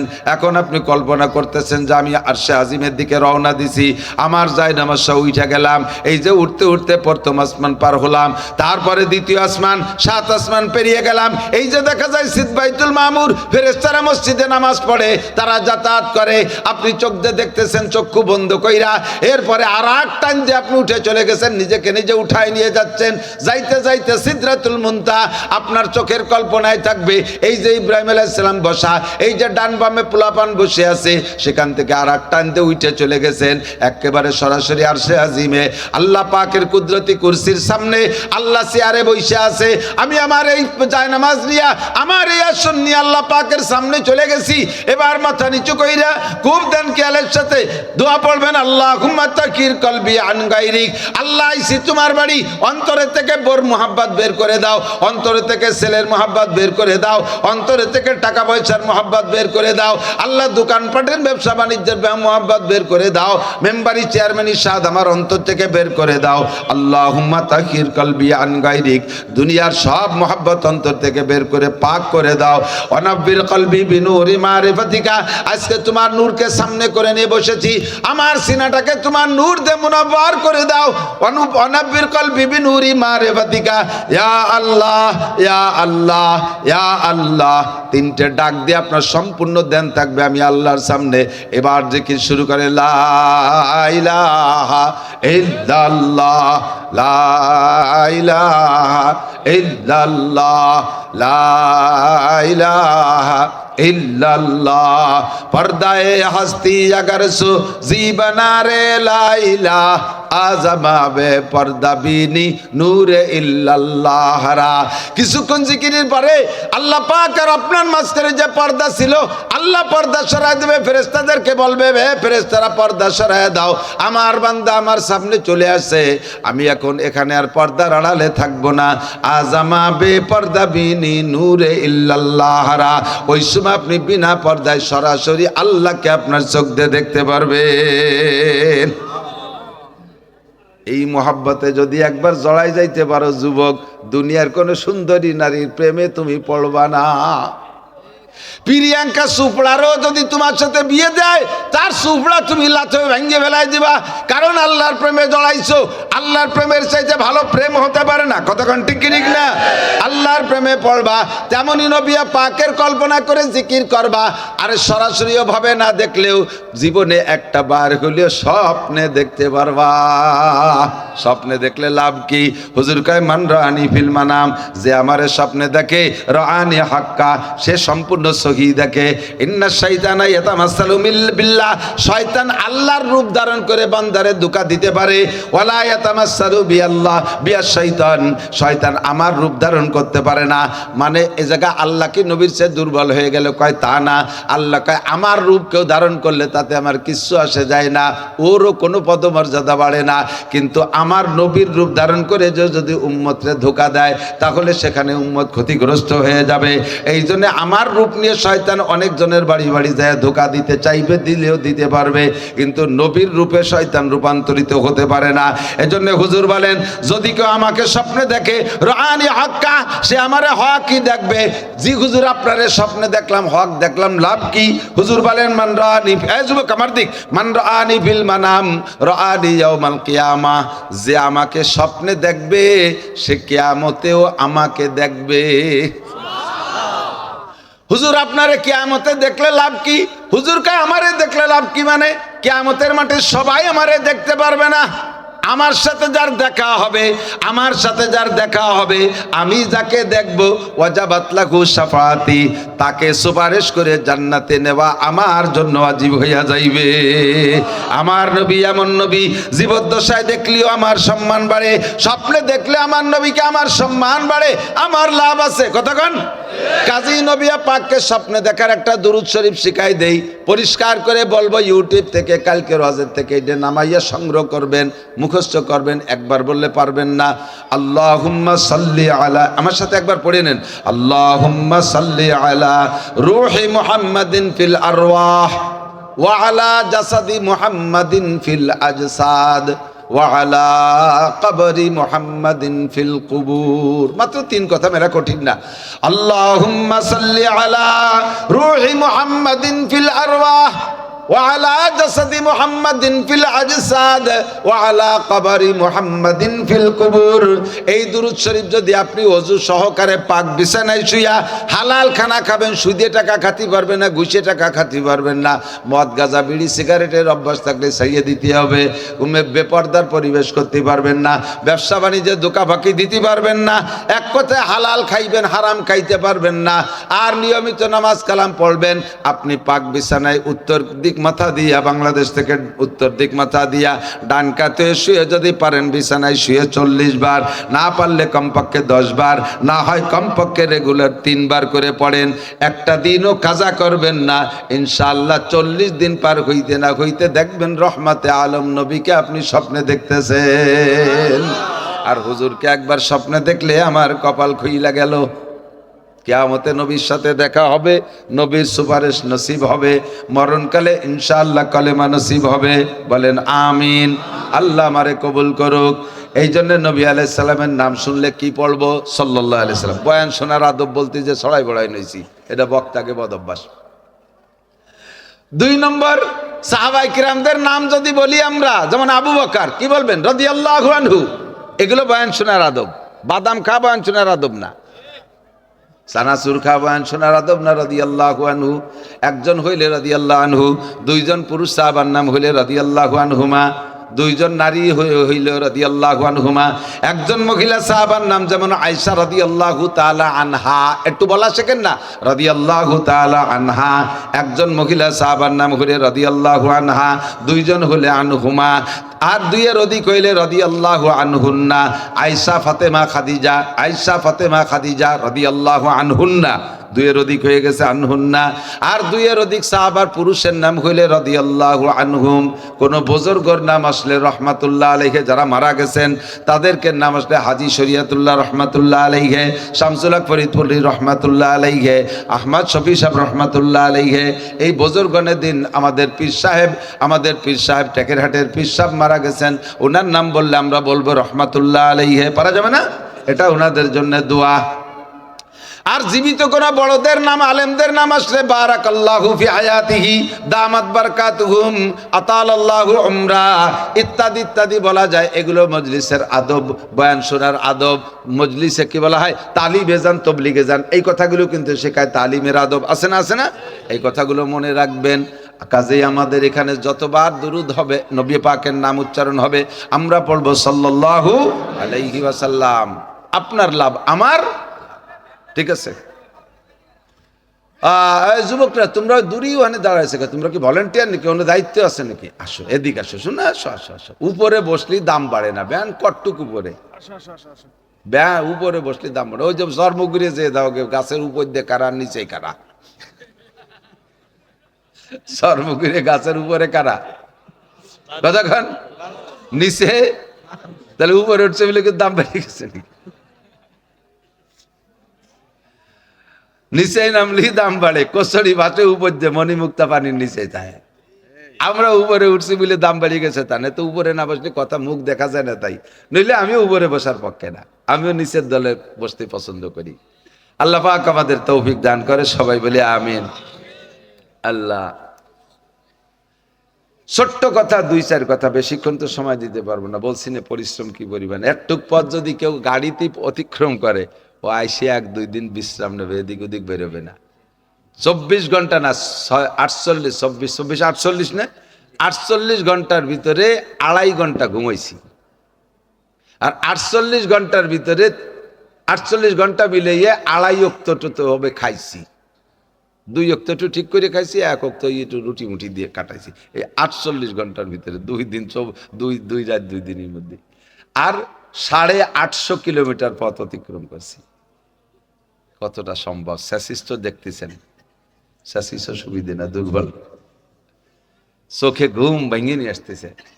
অল্পক্ষণের ভিতরে আপনাদের একটু শান্তির পরামর্শ দেব, রাজি আছেন? শান্তি চান তো নাকি? না আমি সাইদি সুদে শান্তি দিচ্ছি? শান্তি চাবো আমরা, অশান্তি চাবো না। বলি এ কথাগুলো বলি বারবার, তবে ফিল্ডে বলার বরকত আলাদা। অশান্তি চাইবো না, কেন অশান্তি চাবো? আমি অশান্তির কি করছি? যাই করি আমি অশান্তি চাবো না। আল্লাহ আমাকে বানাইছে দুনিয়ায় শান্তির জন্য, আমি অশান্তি ভোগ করতে দুনিয়ামে কানবো না। আমি দুনিয়ায় হাসবো, আখেরাতে হাসবো, দুনিয়ায় সুখে থাকবো, আখেরাতে সুখে থাকবো। ইনকাম করেন, এদিক তাকান মেয়েরা, পয়সা করি, কামাই করি, একেবারে ভূতিয়ে খাটনি খাটে, অথচ দামি একটা লুঙ্গি কিনে পড়ে না। আছে না এরকম ভালো ভালো কিরবিন, পাকা পাকা কিরবিন? পয়সা কামাই করবে, খালি জমি, খালি জমি, খালি ঘর, খালি জমি, গাড়ি গাড়ি, বাড়ি বাড়ি, এটা ওটা করবে, অথচ ভালো একটা মাছ কিনে খাবে না। বাজারে যাবে একেবারে সন্ধ্যের আগে, ভালো মাছ বেচা শেষ, কটা সুসলো মাছ কিনে নিয়ে আসবে। জীবনটা ভরিয়ে খাইটি মূল্যে সাইডে খাইও গেলি না, আছে না? ভালো একটা বিজনেস চাদর কিনে বিছেবে না, ওই খেতা বিছে সবে জীবন ভরিয়া, দাবি একখান খাটে শোবে না, পয়সা আছে, কার জন্য দিয়ে যাবেন? আমার ইচ্ছা, আমার প্ল্যান, আমি কামাই করি, আমি কষ্ট করি, আমি পরাণ ভরে খাবো, যা মনে চাই তাই খাবো, হালাল খানা যা মনে আছে তাই খাবো, আর যত ভালো পোশাক আমার পছন্দ হয় তা আমি কিনবো, ব্যবহার করবো। আমি খাইয়ে দিয়ে বড়ি টরে যা থাকবে তাই ছেলে মেয়ে খাবে। আমি তো রোগের রুজি নিয়ে আসি নাই, ওরা আমার রুজি নিয়ে আসি নাই, যার যার রুজি সেই সে নিয়ে আসছে। আমার আব্বা আমার 1 ইঞ্চি জমিও দিয়ে যাই নেই, আমার আব্বা একখান ফুটো টিনও আমারে দিয়ে যাই নেই, একখান ভাঙ্গা থালও আমার আব্বার সম্পত্তিতে আমি ভাগে পাই নাই। সেই আল্লাহ পাক রব্বুল আলামিন আমার আব্বার থেকে দিয়েছে আমারে অন্য কিছু। আব্বা মা আমারে বস্তা ভরে দোয়া দিয়ে গেছে, আব্বা মা বস্তা ভরে দোয়া দিয়ে গেছে। গত শনিবারে সকালবেলা মায়ের মাথার কাছে যে বসছি, আমার চোখের সামনে আমিও সূরা ইয়াসিন পড়তেছি, আমার ছেলে মিসবাহ সূরা ইয়াসিন পড়তেছে, আমার বড় বোন অনেক বয়সী, বড় বোনের বড় ছেলে আর আমি এক বয়সী, বোনও মায়ের কাছে বৈশাখ কোরআন শরীফ পড়তেছে। দেখতে দেখতে কোন ফাঁকে আমার মায়ের জানটা চলে গেল। এর কয়েকদিন আগে আমি মায়ের কাছে যেয়ে বলছি, মা আপনার জন্য কি করতে পারি? মা আমার এটা টাইরে কয়, এটা করবা, ওটা করবা, সেটা করবা। এরপর আমার হাত খাট নিয়ে আমার মা চুমো দেয়। আমি যখন বাড়ি থেকে বেরিয়ে যাই, মায়ের কাছে বলি, মা আমি ফিরে যাচ্ছি। মা কয়, আসো তুমি একটু আমার কাছে আসো। আমি মার মুখখান হাত দিয়ে মালিশ করে দেই, আমার হাত খান, আমার মা শুকনো হাত। আমার মা বড় একটা জোয়ান ছিলেন, মহিলা ছিলেন। আমার মাকে আমি তো মায়ের আজ থেকে 50 বছর আগের মা তো আমি দেখছি। শেষকালে এসে আমার মা হয়ে গেছে ছোট্ট পোলাপানের মতো, একেবারে 7-8 বছরের বাচ্চার মতো এত ছোট হয়ে গেছে, নিজের কোনো কিছু করতে পারে না। আমি মাকে, আমার ফ্যামিলির থেকে মাকে খেদমত করে, মাকে প্যাম্পাস পরায় রাখে পোলাপানের মতো, পেশাব পায়খানা সব ওভাবে হয়, মুখে উঠায় খাওয়াই দেওয়া লাগে। মায়ের কাছে গেলে মা বলে আমার দিল ভরে দোয়া দিছে, বাবা দুনিয়ায় তোমার অভাব হবে না। আমি মায়ের হাতে টাকা দিই, টাকা পাইলে আরে মরা মানুষ যতক্ষণ হুঁশ থাকে, খাবার দাবার কোনো তাই যত খুশি না হয়, টাকা পাইলে তার সে 1000 গুণ বেশি খুশি হয়। আমার একটা ছাত্র আছে, আমার সাথে একবার মায়ের কাছে গেছে, তখন আমার মা আমার ভাইয়ের কাছে মায়ের কাছে গেছি দেখতে, যে বলছি মা আপনারে টাকা দেব, 3000 টাকা দিছি। আমি বললাম মা আর লাগবে নাকি? মার টাকার কোনো প্রয়োজন নাই, অথচ টাকা দিলি খুশি হয়। টাকাটা ধরে সুমো দিয়ে কয় টাকায় কেউ আমু হুয়াই নাকি? আমু হওয়া পর্যন্ত টাকায় কেউ কোনোদিন কি বলে এর বাংলায়, দিকের বাংলায় কি বলে, টাকায় কেউ আমু হয় না। আমিও তাই করছি, তাই করছে, টাকায় কেউ আমু হয় নাকি? আবারও দিছে 2000 টাকা। আমি আমার মায়ের বস্তা ভরে দোয়া পাইছি। দুঃখের বিষয়, সেই দোয়ার ভান্ডার গত শনিবারে চলে গেছে। আল্লাহু আকবার। আমাকে আল্লাহ অনেক দিয়েছে, গাড়ি বাড়ি সব দেশে, টাকা পয়সা সব দেশে। আমার আব্বা কিছু দিয়ে যাইনি, দুনিয়ার সম্পদ দোয়া দিয়ে গেছে। আমার সন্তানদের জন্য আমি দোয়া দিয়ে যাব, কিন্তু আমার টাকা আমি খাইয়ে যাব না, ওদের জন্য সব থুয়ে চলে যাব। এর চাইতে বড় নির্বুদ্ধিতা থাকে না। শেখ সাদি রহমাতুল্লাহ আলাইহি বলেন, নেক বক্তাকে খুর্দ কেশ, বদ বক্তাকে মুর্দ হেশ।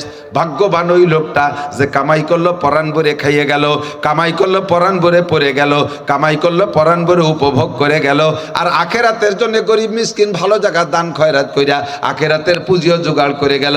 ওই লোকটা হলো অরিজিনাল জ্ঞানী। অবদবক তাকে মুর্দ হেস, আর কপাল পোড়া হতভাগ্য বেয়াকুব ওই লোকটা কামাই করে জীবন ভরে কামসা পশার মধ্যে মুড়াই দিয়া একেবারে দিন রাত কামাই করে, দিন নাই রাত নাই, জীবনের ঝুঁকিবাজি রেখে কামাই করে, দেশ বিদেশ থেকে ইটালি, অস্ট্রেলিয়া, ফ্রান্স, আমেরিকা, সারা দুনিয়া দৌড়ে দৌড়ে কামাই করে। অথচ পরান্ডে ভালো একটা মাছ দেয় না, পাশায় ভালো একটা লুঙ্গি দেয় না, গায়ে দামি একটা জামা দেয় না, দামি একটা শাল কিনে ব্যবহার করবে না, ভালো এক জোড়া জুতো পরবে না, ভালো একখান ঘর বানাবে না, ভালো একটা খাটে ঘুমাবে না। তোমার সব থাকবে, তোমার সব থাকবে, মরার পরে দেখবে এগুলো নিয়ে কুত্তর মতো কামড়া কামড়ি লাইগা গেছে, তোমার সব শেষ। আমি এই জন্য দুনিয়ার শান্তি চাই। আপনারা চান কি চান না আমি জানি না, চান চান চান শান্তি চান। এবার শান্তি কাকে বলে বুঝে নেন। শান্তি অনেক কিছু না, মাত্র দুইটা জিনিসের নাম শান্তি। বলবো মাত্র দুইটা জিনিসের নাম শান্তি। একটা হলো রিজিক, একটা হলো রিজিক, আর একটা হলো নিরাপদ বসবাস। একটা হলো রিজিক।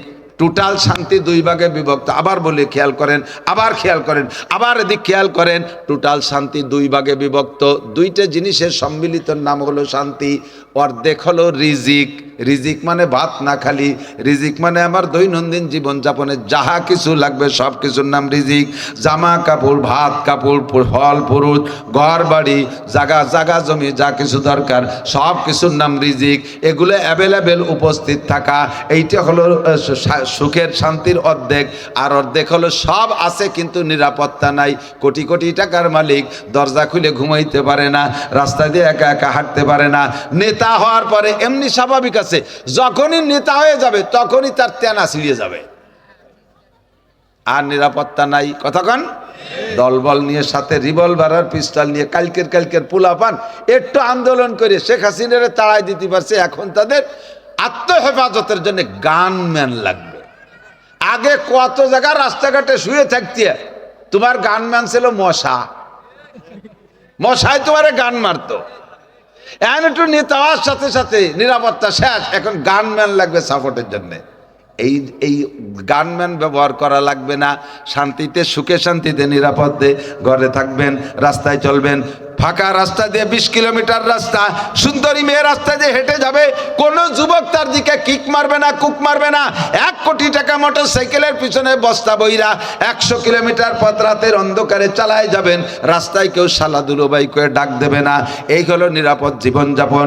আপনি শান্তিতে থাকবেন। দেশে কোর্ট কাছারিগুলো সব বন্ধ হয়ে যাবে, থানায় কোনো মামলা নাই, কোর্ট কাছারিতে কোনো মামলা নাই, উকিলরা তাদের ব্যবসা ছাড়িয়ে দিয়ে অন্য পেশা ধরবে, কোর্ট কাছারিতে কোনো মামলা নাই, কারণ এলাকার মানুষ সব নিরাপদে আছে। এই সুখের জীবনযাপন, এই সুখের জীবনযাপন পাইতে দুইটা জিনিস, এই দুইটা যদি পাইতে চাও, আল্লাহ কয় ফাল্যাবুদু রাব্বা হাযাল বাইত, ফাল্যাবুদু রাব্বা হাযাল বাইত। মসজিদেই বসে নাকি ফাল্যাবুদু রাব্বা হাযাল বাইত, ইবাদত করো এই ঘরের রবের, এই ঘরের রবের ইবাদত করো। তিনি কি দেয়? আল্লাযী আত'আমাহুম মিন জু, তোমার যত ক্ষুধা আছে, যুবকের বোর ক্ষুধা মিটাই দেবে, যুবতীর স্বামীর ক্ষুধা তিনি পূরণ করে দেবে, আরে অভাবীর অর্থের ক্ষুধা তিনি পূরণ করে দেবে, প্রার্থীর পদের ক্ষুধা তিনি পূরণ করে দেবে, আরে বেকারের চাকরির ক্ষুধা তিনি পূরণ করে দেবে, তোমার ভাতের ক্ষুধা তিনি পূরণ করে দেবে, যা দরকার আল্লাযী আত'আমাহুম মিন জু, সকল ক্ষুধা তিনি দূর করে দেবে। ওয়া আমানাহুম মিন খাউফ, র‍্যাব দিয়ে দেশের শান্তি আনতে পারো নাই, র‍্যাব তৈরি করছে শান্তির জন্য, পারছে র‍্যাবে আজ শান্তি দিতে, ফাঁকে ফাঁকে মানুষ মারা যাচ্ছে, এমনকি সে র‍্যাবও গুলি খেয়ে মারা যাচ্ছে। সেনাবাহিনী বানাইছো শান্তির জন্য, সেনাবাহিনী গুলি খেয়ে মারে, পুলিশ বানাইছো নিরাপত্তার জন্য, পুলিশও কত অনিরাপদ, এখন পুলিশের ডিউটি করতে সাহস পায় না, কে কোন জায়গায় থেকে ইট মারিয়ে পুলিশ মারিয়ে ফেলাই দেবে, পুলিশের জানমালের নিরাপত্তা নাই, আনসার ব্যাটালিয়নের নিরাপত্তা নাই, কোনো বাহিনীর নিরাপত্তা নাই, নিরাপত্তা কোনো নেতা নেত্রীর নিরাপত্তা নাই, কোনো নারী পুরুষের নিরাপত্তা নাই, কোনো তাদের নিরাপত্তা আনতে পারবা না। নিরাপত্তা আনতে হলে ফালিয়াবুদু রাব্বা হাদাল বাইত, এই ঘরের রবের ইবাদত করো, তিনি তোমাকে রিজিকও দেবেন, নিরাপত্তাও দান করবেন। বিশ্বাস হয়? জোরে বলেন হয়। এবার ওই ঘরের রবের ইবাদত কি? কয় 5 ওয়াক্ত নামাজ না, খালি নামাজ না, ওই ঘরের রবের ইবাদত কি? রমজানের রোজা না, শুধু রোজা না, হজ করলে কি হবে? কয় না শুধু হজেও হবে না, যাকাত দিলে হবে? কয় না শুধু যাকাতেও হবে না, তিলাওয়াত করলে হবে? কয় না তাও হবে না। তাহলে ইবাদত কি? কয় ইবাদত হলো এমন দিক, ইবাদত হলো মা তাকুমুর রাসূলু ফাখুযুহু ওয়া মা নাহাকুম আনহু ফান্তাহু। আমার আল্লাহ পাক বলেন, আমার নবী যে কাজটারে যেভাবে করতে বলে ওইটা ওইভাবে করো। নবী ব্যবসা করার কথা বলেছেন, ব্যবসার পদ্ধতি শিখে দিয়েছে, নবীওয়ালা পদ্ধতিতে ব্যবসা করো। ক্ষেত খামারের ভিতরে সুন্নাত আছে, নবীওয়ালা পদ্ধতিতে ক্ষেত খামার করো। মেম্বারি চেয়ারম্যানি পদ্ধতি নবী শিক্ষা দিয়েছেন, চেয়ারম্যানি মেম্বারি এমপি মন্ত্রীগিরি নবীওয়ালা পদ্ধতিতে করো, তাহলে চেয়ারম্যানি মেম্বারি করে তুমি ইবাদত করবা, ওর দ্বারা তোমার নেকি হবে। আইএ বিএমএ বিসিএস পাস করবা, ওর মধ্যেও নবীওয়ালা পদ্ধতি আছে, সেই আইএ বিএমএ বিসিএস পাস করলে ইংরেজি পড়লেও অক্ষরে অক্ষরে তোমাকে নেকি দেওয়া হবে, যদি তার ভিতরে নবীওয়ালা তরিকা থাকে। সেটা আবার কি কয়? আইএ বিএমএ বিসিএস এর মধ্যে নবীওয়ালা তরিকা কি? হ্যাঁ অবশ্যই আছে। আপনি স্কুলের ছেলে, কলেজের ছেলে, তুমি খেয়াল করো শোনা, তুমি জেনারেল পড়বা, নিয়ত রাখবা আমি যদি বিসিএস ক্যাডার হই, বিসিএস পাস করতে পারি, তাহলে নিশ্চয়ই সরকারি একজন গেজেটেড অফিসার হব। আল্লাহ যদি আবার ডিসি বানায়, তাহলে গোপালগঞ্জের ডিসি কামরুজ্জামান সাহেবের মতো আমি ডিস্ট্রিক্ট পরিচালনা করব। আল্লাহ যদি আমাকে পুলিশ অফিসার বানায়, তাহলে ডিআইজি রফিকুল ইসলাম শিমুলের মতো একজন ডিআইজি হব। আল্লাহ যদি আমার ইঞ্জিনিয়ার বানায়, ইঞ্জিনিয়ার আব্দুল মুকিতের মতো একজন ইঞ্জিনিয়ার হব। যে ইঞ্জিনিয়ার আব্দুল মুকিত কাকরাইল মসজিদের মুরব্বীদের মধ্যে অন্যতম ছিলেন। আমি সচক্ষে দেখেছি, বানানো গল্প না। কাকরাইল মসজিদে গেছি, সব সাথীদেরকে শুয়াই দিয়া আল্লাহর বান্দা সাদা কাপড় পরতেন, এহরাম অবস্থায় থাকতেন, সব সময় সাদা একটা পরতেন, আশিলাই লুঙ্গি, সাদা একটা কাপড় গায়ে রাখতেন, আর একটা কাপড় মাথায় রাখতেন। রাতের বেলায় সব সাথী কাকরালি সবাইরে শুয়াই দিয়া দরজার কাছে আল্লাহর বান্দা হাত মাথার নিচে দিয়ে শুয়ে থাকতেন গরমকালে। কত মানুষ না জানে শুনা উঠতে বসতে যাইতে আসতে পায়ে লাথি মারতেন, নড়াচড়া করতেন না, নিজেকে নিজে বুঝাইতেন। ও ইঞ্জিনিয়ার আব্দুল মুকিত, উনার ড্রয়িংয়ে কি বলা হয়, ইঞ্জিনিয়ার আব্দুল মুকিতের ড্রয়িংয়ে কমলাপুর রেল স্টেশন, উনার প্ল্যানে Kamalapur rail station, Jeddah airport বানাইছে ইঞ্জিনিয়ার আব্দুল মুকিতের ইঞ্জিনিয়ারিং প্ল্যানে।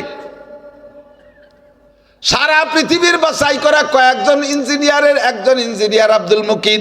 তার বাড়ি আলিশান বিল্ডিং, ঘরে কোনো তার অভাব নাই। খেসরা রঞ্জুর সাজো জারে জার तातुरा भी रुकना दस इश्तेहार मैं बदी में आप हो अपनी मिसाल फैले बदो बद ख्यालो बद খিসাল। ও আব্দুল মুকিত, তুমি কি? তুমি তো আজ থেকে কিছুদিন আগে কোনো উল্লেখযোগ্য কিছু ছিলে না। হাল আতা আলিল ইনসানি হিনুম মিনাদ দাহরি লাম ইয়াকুন শাইআম মাযকুরা, তোমার নাম গন্ধ দুনিয়ায় ছিল না। ও আব্দুল মুকিত, তুমি মা বাবার পেটের ভিতর দিয়ে বীর্য হইয়া দুনিয়ায়, বীর্যের মাধ্যমে দুনিয়ায় আসছো। তুমি এমন নাপাক ছিলা, বাপের ঔরস থেকে বেরোনোর পরে তোমার বাপের শরীরটা নাপাক করে গোসল পর্যন্ত ফরজ হয়ে গেছে। এমন নিকৃষ্ট, আজকে তুমি ইঞ্জিনিয়ার হইছো বিদায় বড় কিছু হয়ে গেছো, না তুমি কিছু হও নাই। এখানে শুয়ে থাকো, এখানে শুয়ে থাকো, কাকরালির মসজিদের মুসল্লিরা তোমার লাথি মারুক, এইটা তোমার জন্য শিক্ষা। মান তাযা লিল্লাহ রাফাহুল্লাহ। বিশ্ব আমিরদের, বিশ্ব নেতাদের, তবলিগের নেতাদের বৈঠকের ভিতরে উনি আলেম না, কোনো মাওলানা না, একজন জেনারেল শিক্ষিত হইয়া সারা পৃথিবীর 6 জন তবলিগের সেরা মুরব্বী যদি কোনো বৈঠক হইছে, তার ভিতরে আব্দুল মুকিত সাহেব একজন। এত বড় শিক্ষিত, এত বড় ধনী হইয়া নিজেরে মিটাই দেছে। ও জেনারেল শিক্ষিত ভাই, তুমিও নিয়ত রাখো, আল্লাহ যদি আমার ইঞ্জিনিয়ার বানায়, আমার কর্ম সব কিছু দিয়ে আমি এভাবে তবলিগের পিছনে সময় লাগাবো, আমি এমন একজন মানুষ হব, তাহলে তোমার জেনারেল লেখাপড়া সব ইবাদতে পরিণত হবে, ইবাদতে পরিণত হবে। তুমি নিয়ত রাখো, আমি যদি এমপি হতে পারি, তাহলে হযরত খলিফাতুল মুসলিমিন ওমর ইবনে খাত্তাবের মতো এমপিগিরি করব। আমি যদি এমপি হতে পারি, ওমর ইবনে আব্দুল আজিজের মতো এমপিগিরি করব। আমি যদি কি বলা এমপি হইতে পারি, তাহলে উসমানের মতো, আলীর মতো, এরকম আমাদের পূর্বপুরুষ বাদশা হারুন, শাহজাহান, বাদশা আলমগীর রহিমাহুমুল্লাহ, এই সমস্ত বড় বড় জলিলুল কদর আলেম খলিফারা যেমন ছিল, আমিও রাষ্ট্রটারে ওইভাবে পরিচালনা করব। তাহলে সারা জীবন ভরে যত রাজনীতি করবা সব তোমার ইবাদতে পরিণত হবে। কষ্ট হচ্ছে? পোশাক পরবা, এদিক উলট পালট করে কই জানে যেটা মনে আসে। পোশাক পরবেন, এই পোশাক আপনার ইবাদত। যদি পোশাকটা হয় নবীওয়ালা পোশাক। আমার নবী তো জীবন ভরে জিন্সের প্যান্ট পরতেন। হ্যাঁ, আরে পরতেন, বিয়ের দিন তো পরছেই। পাছা বের করা প্যান্ট পরে নবী বিয়ে করতে গেছেন, তাই তুমি তা পরেন কে? ধরা খাইছে এই জায়গা। এই সুন্নতের খিলাফ আমি বলতে গেলে সময় বেড়ে যাবে, সময়ও নাই। সুন্নতের তরক করতে কষ্ট, বোঝেন? আমার প্রিয় যুবকরা, তোমরা আমার বন্ধু, তোমরা বেশি শুনবা। সুন্নত আমল করতে সহজ, সুন্নতের মধ্যে শান্তি, সুন্নতের ছাড়তে কষ্ট। এই যে আমি পায়জামা পরছি, এর নিচে কোনো ছোট বড় কিছু ভরা লাগে না, লুঙ্গির মতো ঢিলা ঢালা। নিচেই বসতে দেবেন, ওকে। চেয়ারে বসতে হবে, ওকে। টেবিলের পর উঠে বসতে হবে, হ্যাঁ পারি। আর তুমি যা ভরিয়ে গেছো, চেয়ার না দিলি তুমি বসতেই পারো না। নিচে যদি খাবারের ব্যবস্থা, এই উড়াই মুড়াই কোনো মতে টাইনি টুনি বইছে, এরপরে নিজেরই লজ্জা লাগতেছে, জাগা মতো 2 হাত দিয়ে সারি তুইছে। বললে কে যা বললি মানুষের সামনে যাওয়া যায় না। পরে হাঁটার পরে কত কষ্ট, পেশাব করতে বসতে বলছি, বসলে আরো টাইট হয়ে যাবে না, পেশাব বেরোবে না, এমন টাইট হয়ে গেছে পেশাব বেরোয় না। তাহলে যা পরে তোমার দাঁড়াই মতো লাগে কুত্তর মতো, তুমি তা ভরবা কে? কতক্ষণ কুত্তো হয়ে দাঁড়াই মতো, তুমি ওই প্যান্ট পরলে দাঁড়াই মতো লাগে, তাহলে তুমি তা ভরবা কে? কত শান্তি। কতক্ষণ আল্লাহর রহমতে ঢিলা ঢালা জামা পরি, ঢিলা ঢালা পায়জামা পরি, চলতে ফিরতে উঠতে বসতে কত মজা। বাড়ি একটা খারাপ দেখা যায় তাও যায় না। আমি তো কালা মানুষ, আমার সুরত চেহারা নাই, তাইতে আমি যত সাজি তত খারাপ দেখা যায়। এই হুজুরকে দেখছেন কি সুন্দর, চাঁদের মতো চেহারা, এই পোশাকে কেমন সুন্দর লাগে। তোমার যদি বেশি পছন্দ না হয়, কমপক্ষে তোমার ওই পোশাক মরার সময় পরায় পাঠাই দেবো। বাইসে থাকতে বললে না, মরার সময় তোমার পাঞ্জাবি পরাই দেবো, তবে ওই পাঞ্জাবিতে সেলাই দেবো না, সেলাইটা করিয়ে যাওয়া লাগবে। একটা পকেটও থাকবে না যে চাইলে না পয়সা নিয়ে কবরে যে বিড়ি কিনে খাওয়া, খালি হতে পাঠাই দেবো। প্রত্যেকটা সুন্নতের আমলের মধ্যে শান্তি। দাড়ি কাটতে আরাম না রাখতে আরাম? বোঝেন না? রাখতে কষ্ট না কাটতে কষ্ট? সত্যি কথা কোন তো, রাখতে কষ্ট না কাটতে কষ্ট? রাখাচ্ছি তো, রাখা হয়ে গেছে, আরো কত সুন্দর। আজ দেন এরকম চাপ দিয়ে দেন, ফোম স্পঞ্জ করে। এই দাড়ি কোনো জায়গা ছোঁয়া লাগলে সেও খুশি হবে, নরম, ঠিক না? আর দাড়ি কাটার সময় যত ভালো ধারালু ব্লেড দিয়ে কাটেন, ব্যথা একটু করবেই। আর যদি সেলুনিতে কাটান, আর আপনার পয়সা দেওয়ার অভ্যাস না থাকে, সেলুনি যদি ফাঁকি বুকি দেন, তাহলে ওর নাপিত আপনার ভালো ব্লেড দিয়ে চাইছে দেবে না। বেলেট একখান ধরছে, খরাত খরাত খরাত খরাত শব্দ হচ্ছে, মুখ লাল হয়ে গেছে। কি এরি ছাগল চুলিস নাকি? কটা হাত মানে 10টা আবার নতুন বেলেট। এই বেলেট দিয়ে 3-4 জনের শেভ করছে, 5-6 জনের বগল সাফ করছে। এই বেলেট কি আর বেলেট আছে, ওর হয়েছে কাশি হয়ে গেছে। এই আল কাটা বেলেট দিয়ে তাই দিয়ে ওরে শাস্তিছে, মুখ খান লাল করে ফেলাইছে, কে আইসা বেতার বেতা। এরবারে কাটিয়ে কুটিয়ে ছাড়িয়ে দিছে। একদিন পরে একটু একটু আগা বাড়িই না, এই মুখ দিয়ে জারে ডলা দেবেন, সিরিজ কাগজের মতো চুলিয়ে যাবে। কারে দেবেন সেটা আপনার ব্যাপার, জারে ডলা দেবেন। তাহলে কাটতেও কষ্ট, কাটার পরেও কষ্ট। আর দাড়ি রাখলে দাড়ির কাটার ভিতরে আর রাখার ভিতরে আরেকটা বেশ কম, দাড়ি হলো ইমানের ডাল, প্রত্যেকটা সুন্নত ইমানের ডাল। আপনি টুপি মাথায় থাকতে, টুপি খোলা অবস্থায় যা বলতে পারবেন, মুখ দিয়ে যে আজে বাজে কথা বলতে পারবেন, টুপি পরা অবস্থায় তা পারবেন? যদি কেউরে গালাগালি করাই লাগে একান্ত, একটু গালাগালি করতে হবে, কিন্তু টুপি মাথায় বলে পারতেছি না, বারবার কিটিমুটি টুপি মাথায় বলে পারছি, টুপি মাথায় বলে পারতেছি না, পরে দেয় যে আর ঠেয়াতে পারতেছি না, পরে টুপি খুলি ছুঁয়ে গালাগালি, ঠিক কিনা? তাহলে এই টুপির সুন্নাত, এটা ইমানের ডাল, জবানকে কন্ট্রোল করছে, ঠিক না? দাড়ি কাটা অবস্থায় যা বলতে পারছেন আর যা করতে পারছেন, দাড়ি রাখলে কি তা পারা যায়? দাড়িতে বিবেক রে আটকায় ফেলে, না একজন দাড়িওয়ালা মানুষ এই মেয়েটার দিকে এইভাবে তাকাবো, মানসিক কি করবে না? একজন দাড়িওয়ালা মানুষ, আমি এই ভাষা ব্যবহার করবো, মানসিক কি করবে? এই মানসির ভয়টাও ভিতরে আছে, এটাই ইমানের লক্ষণ, এটাই ইমান। এই দাড়িতে আপনাকে অনেক কিছু থেকে কন্ট্রোল করে ফেলাইছে। মাথায় টুপি পাগড়ি জুব্বা, এই অবস্থায় কি কোনো একটা সুন্দরী মেয়ের হাত ধরে আটা যায়? পরের একটা মেয়ে রাস্তায় দিয়ে আসছে, এই বলে হাত ধরলেন, পারবেন? কিন্তু যুবকরা তো কত কত কত কত কিছু ধরতেছে, অথচ একজন দাড়ি টুপিওয়ালা মানুষ একটা মেয়ের গায়ে হাত দিতে পারবে না, কারণ ওই যে টুপি পাগড়িতে তারা ঠেয়ে ফেলে। প্রত্যেকটা সুন্নত ইমানের ঢাল, প্রত্যেকটা সুন্নত ইমানের ঢাল, ঠিক না? আল্লাহু আকবার। এই জন্য বলছি ইবাদত সংক্ষেপে নিয়ে আসছি। ইবাদত হলো যা আল্লাহর হুকুম নবীর তরিকায় পালন করবেন, ওইটা দুনিয়ার কাজ হলিও আপনার ইবাদত হবে। এই যুবক, জামাটা পরবা, ডান হাত আগে ঢুকাও, বাম হাত পরে ঢুকাও, বোতামটা লাগাও, পরাও হবে, ইবাদত হবে, সুন্নত হয়ে যাবে। বাম হাত আগে ঢুকাবা, ডান হাত পরে ঢুকাবা, বোতাম লাগাবা, পরা হবে, ইবাদত হবে না। প্যান্ট পাজাবার মধ্যে ডাইন পা আগে ঢুকাও, বাম পা পরে ঢুকাও, বেল্টটা গাইয়ে দাও, পরাও হবে, ইবাদত হবে, 100 শহীদের সওয়াব পাইবা। আর বাম পা আগে ঢুকাইয়া ডাইন পা পরে ঢুকাবা, পরা হবে, ইবাদত হবে না। জুতোর মধ্যে ডাইন পা আগে ঢুকাও, বাম পা পরে ঢুকাও, পরা হবে, ইবাদত হবে। বাম পা আগে ঢুকাইলা, বাম পা ডাইন পা পরে ঢুকাইলা, পরা হবে, ইবাদত হবে না। বিস্কুট খান খাইবা, ডান হাত দিয়ে খাইবা বিসমিল্লাহ কইয়া, খাওয়াও হবে, ইবাদত হবে। বিস্কুট খান বাম হাত দিয়ে খাইলা, বিসমিল্লাহ বললে না, এবার খাওয়া হবে, শুধু ইবাদত হবে না, এটা হবে শয়তানি। কথা কি বোঝা যাচ্ছে? কথা বলেন। আপনি দস্তারখান ছাড়া খানা খাবেন, খাওয়া হবে, ইবাদত হবে না।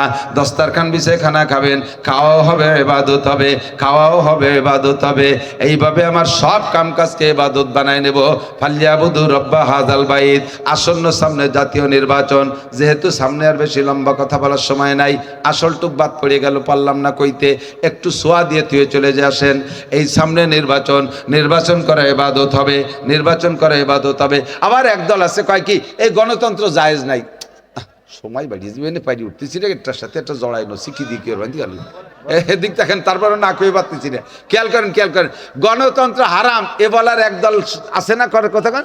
এই উলামাইকেরা মুফতিরাই আপনাকে বাড়ি একটা দোষ না, আমরা 3 মৌলবীতে আরো দল, এই এলো আমাকে আসল জ্বালা। আপনারা চাইতেছেন সে হুজুররা এক দল হোক, চান কি চান না? কারা কারা চান হুজুররা এক দল হোক, চান না? আর আমরা হুজুররা চাইতেছি ইনশাল্লাহ আমরা জাত জাত তার আল্লাহ বাসালি। এবার ভাষার চামলা থাকবে না মৌলবীরা যদি তাই হলো। আমি ওই আমলিগির দলে যাইয়ে বেরুবো যদি এবার মৌলবীরা একদল হয়ে আসতে না পারে। এবার আমলিগ আর বিএনপির দলে যাইয়া এবার পাল্টাই পুল্টে যে বাড়ি শুরু করবো কতক্ষণ। আল্লাহ পারলাম না দিতি, কি করব, দুঃখের বিষয়। এই ভোট দেওয়ান গণতন্ত্র হারাম কইয়া একদল ফতোয়া দিয়ে আমাদেরকে বিচ্ছিন্ন করতেছে। এদিক থাকেন, গণতন্ত্র হারাম, আমি বলি গণতন্ত্র হারাম, কোরআন হাদিসে লেখে গণতন্ত্র হারাম। এই গণতন্ত্র হারাম কয়ে যদি সরিয়ে থাকেন তাহলে কি হারাবেন? এবার আপনি নিজে ফতোয়া দেন। আমি আর একটা বলি, মানুষকে মানুষে পুড়াইয়া মারা হালাল না হারাম? এমনকি একটা পিপিলিকাও পুড়াই মারা হারাম, এমনকি বিষাক্ত সাপও পুড়াই মারা হারাম, ঠিক তো? যত আগ্নেয়াস্ত্র আছে, রাইফেল, কামান, গুলাগুলি যা আছে, এগুলো কি আগ্নেয়াস্ত্র না? এই যে গুলি হারিয়ে মারা মানে কি পোড়ায় মারা না? সবচেয়ে বড় কথা, বোমা মারে, বোমা মারলে তার পুড়িয়েই যায়, মরে না? কথা কন। তাহলে বোমা মারিয়ে মারা কি হালাল? আবার কন, বোমা যেহেতু আগুন, বোমা মারলে আগুনই পুড়িয়ে যাচ্ছে, আর আগুন দিয়ে পোড়ায় মারা হারাম। তাহলে বোমা মারিয়ে মারা হারাম। মারামারি করতে হবে তাহলে কি দিয়ে? দাউ কাশি, খুন্তা কুড়েল, তিল তরবারি দিয়ে, নাকি বলেন? এবার আমেরিকার ইসরায়েলারা আইসে বড় বড় বোমা নিয়ে, তুমি যাও তরবারি নিয়ে। বুঝছেন নি কথা? কারণ ও জায়গায় বোমা মারলি তো হারাম, বোমা মারা যাবে না। মরিও যদি যাই পুড়িয়ে, তবু বোমা মারা যাবে না। তোমার ওই আল্লাহদের নেকসামি তাপড়ায় দাঁত ফেলায় দেবে ফেরেশতারা। অত দিতে যাইও না। জাযাউ সাইয়্যাতিন সাইয়্যাতুম মিসলুহা ইদফা বিল্লাতি হিয়া আহসান। এই আয়াত কোরআন শরীফের আয়াত। মানুষের সাথে প্রতিবাদ করো ভালো ভালো ভালো ব্যবহারের মাধ্যমে, উত্তম পদ্ধতিতে, এটাও আছে। আবার জাযাউ সাইয়্যাতিন সাইয়্যাতুম মিসলুহা, ওই কোরআনের আর এক আয়াতও আছে, যে যেমন করে তারে সেরকম করো। ঘুষি দিলি ঘুষিই দাও, বোমা মারলে বোমাই মারো, কোপ দিলি কোপই দাও। কতক্ষণ? এখন রাষ্ট্র ক্ষমতা হাতে না নিলে ইসলামী হুকুমত বাস্তবায়ন করতে পারবো না। আর রাষ্ট্র ক্ষমতা হাতে নেওয়ার বিকল্প কোনো ব্যবস্থা নেই এক গণতন্ত্র ছাড়া, ঠিক না? তাহলে ওই জায়গা যেমন বোমার মোকাবেলায় বোমা মারারে জায়েজ কইয়া আসছো, এ জায়গাও গণতন্ত্রের মোকাবেলায় গণতন্ত্রকে জায়েজ বলতে হবে। বুঝতে কি পারছি একটু? কাজেই ওই ধোকায় কেউ পড়বেন না। এখন আমার এবারের ভোটটা আমানত। কোন লুচ্চ, বদমাশ, ঘুষখোর, সুদখোর, দাঙ্গাবাজ, ফাঁকিবাজ, কি বলে, রাস্তা দখল করে, ঘাট দখল করে, হাট দখল করে, এই দখলবাজকে ভোট দেবেন।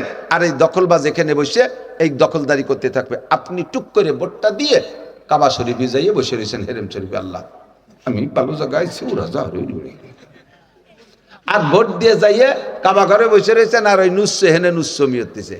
এই নুচ্ছ যত নুচ্ছমি করবে, চোর যত চুরি করবে, অনায়াসে একটা চিকুন লাইন দিয়ে আপনার ওই কাবা ঘরের ওই জায়গা আপনার মোবাইলের মধ্যে বিকাশে ঢুকে পড়বে, ফুসফুস করে আমল নামা লোড হয়ে যাবে। আপনি মনে আমি আল্লাহ বিল্লাতেছি, কাবা করেছি, এটা ভোট দিয়েছি, তাতে কি হয়েছে? তোমার নেক্সট আমি ছুটে ফেরাতে আপনারাই। এই ভোটটা দিয়ে ইবাদত, ভোটটা দেয়া সঠিকভাবে বিবেচনা করে। দেখছি 54 বছর, আমি আমলিগীর সন্তান, পাকিস্তানিরা আমাদের ভিটা পুড়াইয়া, আমার মা কোলার মধ্যে খেতা কাপড় মাটির তলে পুঁতে দিয়ে গেছে, মাটিতে আগুন ধরে সেই খেতাও পুড়িয়ে গেছে। আমি স্বাধীনের পরে যখন 4 বছর বয়স, আর 4 বা 5 বছর, একটু বুঝি, মানে হাঁটাহাঁটি বুঝি আর কি, ফুলাপারের সাথে 3 মাইল দূরে এক বড় লোক কাপড় দিচ্ছে মহিলাদেরকে। আমি আমার মারে না কইয়া, ল্যাংটা হইয়া, সে সময় প্যান্টও আমারও নাই, গরমকাল চলে গেছি, 3 মাইল দূরে হাঁটতে হাঁটতে মানুষের সাথে আমার মার জন্য একখান কাপড় আনতি। এই পাকিস্তানিরা আমার ভিটে আগুন ধরাই দিয়ে গেছে। আমার বংশ ধরে আমলিগ, আমার সব আমলিগ, আমার সব আমলিগ। কিন্তু দেখছি তো, বহুবার চেষ্টা করলাম, দেখি আমলিগ ভালো হয় নাকি। শেখ হাসিনার বাড়ির দ্বারে যে কই আসলাম, বেশি দাবি না, আমি তো একা মানুষ, 13-14টা কোশ্চিনে দাবি, আমি 3টে দাবি করলাম। একটা দাবি, জাতীয় সংসদে মুসলমানদের জন্য সাবালেক, স্কুল, কলেজ, ইউনিভার্সিটি, গার্মেন্টস, সব অফিস আদালত, সব জায়গায় মুসলমান সাবালেক নারী আর পুরুষকে নামাজ বাধ্যতামূলক পড়িতেই হইবে, নামাজের বিলটা পাস করে দেন। 2 নম্বরে পর্দার বিলটা পাস করে দেন, স্কুল, কলেজ, ইউনিভার্সিটি ভাগ করে দেন। যদি প্রতিষ্ঠানের বডি ভাগ না করা যায়, তাহলে ক্লাস টাইম ভাগ করে দেন, এই টাইমে পুরুষদের ক্লাস, এই টাইমে নারীদের ক্লাস। গার্মেন্টস ভাগ করে দেন, পুলিশদের ভাগ করে দেন। একসাথে রাতের বেলা 4 জন পুলিশ দেয় যে পেট্রোল ডিউটি করতেছে, 2 জন পুরুষ 2 জন মহিলা গাড়ির মধ্যে বসে বসে কোনটা তসবিহ টিপতেছে। এটা জায়েজ? এটা জায়েজ? অ্যাক্সিডেন্ট হতে পারে কি পারে না? 2 জনের ভাগ করে নিয়ে গেলি, হয়ে গেল। এই জায়গা হাত দেন। যত পার্ক আছে 2 জন গাছতলা বসে বসে আল্লাহ বিল্লাহ হতেছে, ওকে বাড়ি উঠোনে যাইতে। পার্কের মধ্যে 2 বসে রয়েছে না, ওরা কি সুরো ফাতে আমাস করতেছে, নামাজের ফরজ মুখস্থ হতেছে, ওই জায়গা ধুলাই দেন। আর এই এলাকার মিটিংয়ে স্বামীরা প্রায় বাইরে বাইরে, এরাই বাজার ঘাট করতে যায় বাজারে, ওই মিটিংয়ে বাজার বন্ধ হয়ে দেন। টেকেরহাটের বাজারে কোনো মহিলা থাকবে না, রাজনীর বাজারে মহিলা থাকবে না, সব বাজার পুরুষরা করবে, মহিলাদেরকে বাজার বন্ধ। কতক্ষণ? এতে মরবে না। সব বাড়ি পুরুষ, ছোট বড় যাই একটা কিছু আছে, ব্যবস্থা আছে, এইগুলো, এই পর্দার ব্যবস্থা করেন। 2, 3 নম্বরে জাকাতের বিল পাস করেন, পাই টু পাই জাকাত আদায় করে গরিবদের মধ্যে বন্টন করেন। বেড়া ক্যাডান্স গ্রামীণ ব্যাংক যা আছে সবগুলো ল্যাজ উচইরে ডাক্তার ইউনূস সহ পালাতে বাধ্য হবে। হ্যাঁ, কোনো সুদিয়া বাংলাদেশে থাকবে না, কতক্ষণ না কেন, কোনো সুদখোর সুদদাতা থাকবে না, শুধু জাকাতের পদ্ধতিটা। এই তিনটে বিলির কথা কইলাম, এক সরকারও মানলো না। যে সরকারি না মানছে সে সরকারি দাওয়া খাইছে। আমরা সামনে ইনশাল্লাহ তিনটে বিল সহ আরো যা যা আছে শরীয়ত সম্মত বাস্তবায়ন করে একটা টার্ম মাত্র 5টা বছর আপনাদের কাছ থেকে চেয়ে এনেছি। উন্ডাও তো এরকম ঘুমটা টুমটা দিয়ে এসে আমার ইবারের মতো দেন, ইবারের মতো, আমি এতিম, আমি স্বামীরা, আমার ইবারের মতো দেন। তা আমরা আল্লাহর রাস্তে 5টা বছরের মতো 5টা বছরের জন্য আমলিগের আলাদের কাছে চাচ্ছি, বিএনপি আলাদের কাছে চাচ্ছি, শান্তি আসমান থেকে আসবে। বিশ্বাসটা হয় আল্লাহকে বলা আন্না হালাল কুরআন আমানু ওয়াত্তাকাও, ঈমানদার হও, মুত্তাকিন হও। আসমান থেকে লাফাতাহনা আলাইহিম বারাকাতিম মিনাস সামাই ওয়াল আরদ, আসমান জমিন থেকে রহমত আর বরকত শান্তির দরজা খুলে দেব, আল্লাহর ওয়াদা। তা আমরা একটা বার কি আল্লাহর একটু ট্রাই করে দেখতে পারি? ইনশাআল্লাহ। সত্যি পারেন? মুনাফিকি করবেন না তো? আমাদের এই 8 দল 10 দলের থেকে ঐক্য হইয়া যেই আসবে আমাদের এটাই হবে আমাদের ধর্মীয় প্রার্থী, আমরা তার পাশে থাকবো ইনশাআল্লাহ। ঠিক আছে? বলছি আমলিগ আসেন, আমলিগ আসেন, আমলিগ আসেন, এই কোরআন সুন্নাহ নিয়ে আমলিগ আসেন, আর সব হুজুরকে বসাই দিয়ে আপনারে ভোট দেব। আসেন বিএনপি এই কানুন নিয়ে, আসার আগেই তো কোন না এই দেশে কোরআন সুন্নাহ চলে না, তাহলে চলে না, না চলে আমরা একটু চলাই দেখি। তোমরা কেউ চলে না, একবার একটু চালাই দেখি, ঠিক না? এবার আমরা এক হয়ে গেছি, ইনশাল্লাহ চালাই দেখবো, দেখবা তোমরা চলে কি চলে না। আফগানের মৌলবীরা একটাও জেনারেল শিক্ষিত না, সেই মৌলবীরা পাগড়ি পরে উঠোনে বসে সংসদ ভবন বানাইয়া তারা দেশ চালাচ্ছে। আমেরিকা এখন আফগানিস্তানের দিকে মোনাজাত পেতে বসে রয়েছে। ওই ডোনাল্ড ট্রাম্প কয়, হুজুররা আমার একটু জুস দেন, আঙ্গুরি, আপনাকে দেশের আনারের জুস বাড়ি মিঠিয়ে খয়রাত করতেছে। এদেশে ইনশাল্লাহ সম্ভব। আফগানের মাটিতে কিচ্ছু হয় না, আর বাংলার মাটিতে ধান এমনি পড়ে থাকলে গজাইয়ে 700 ধান পয়দা হয়ে যায়। পানি দেয়া লাগে না, সার ওষুধ দেয়া লাগে না, খালি ছাগলে খেয়ে না ফেললি হয়, ঠিক না? এবার ছাগল বড়ই মারবো, ছাগলরে আর খাতি দেব, ছাগলরে আর খাতি দেব, বেড়া দেবো ইনশাআল্লাহ। ঠিক আছে তো? আল্লাহ পাক রব্বুল আলামিন আমাদেরকে দিন ও দুনিয়ার সকল শান্তি ও কল্যাণ কামিয়াবি নসিব করে, বলেন আমিন। যে কথাগুলো বলছি এলোমেলো ভাবে, বিক্ষিপ্ত ভাবে, জেহেন গুছানো ছিল না, যা বলছি আল্লাহ বুঝার আমল করার তৌফিক দিয়ে। রাজি আছেন তো ইনশাআল্লাহ? সুবহানাল্লাহি বিহামদিহি, সুবহানাল্লাহিল আযীম, সুবহানাকাল্লাহুম্মা বিহামদিকা আশহাদু আল্লা ইলাহা ইল্লা আনতা আস্তাগফিরুকা ওয়া আতুবু ইলাইক। অসুস্থতার ভিতর দিয়ে যা পারছি। এরপরে আজকে যুবকরা অঙ্গীকার করতে হবে আমার কাছে, শোনা, আজকের এখানে জামাতে নামাজটা পড়তে হবে। ঠিক আছে? বড় জামাতে নামাজ হবে ইনশাআল্লাহ, বরকতি একটা জামাতে নামাজ পড়িয়ে এরপরে আবার বয়ান আছে ইনশাআল্লাহ। মাওলানা তরিকুল ইসলাম সাহেব আসছেন, তারপরে আমাদের কামরুজ্জামান সাইদ ভাই তো আপনাদেরই আমাদেরই সকলেরই আপন, উনিও বয়ান করবেন। শেষে আমরা শেষ বয়ান, শেষ মোনাজাত নিয়ে তারপরে যাব। সুবহানাল্লাহি বিহামদিহি, সুবহানাল্লাহিল আযীম।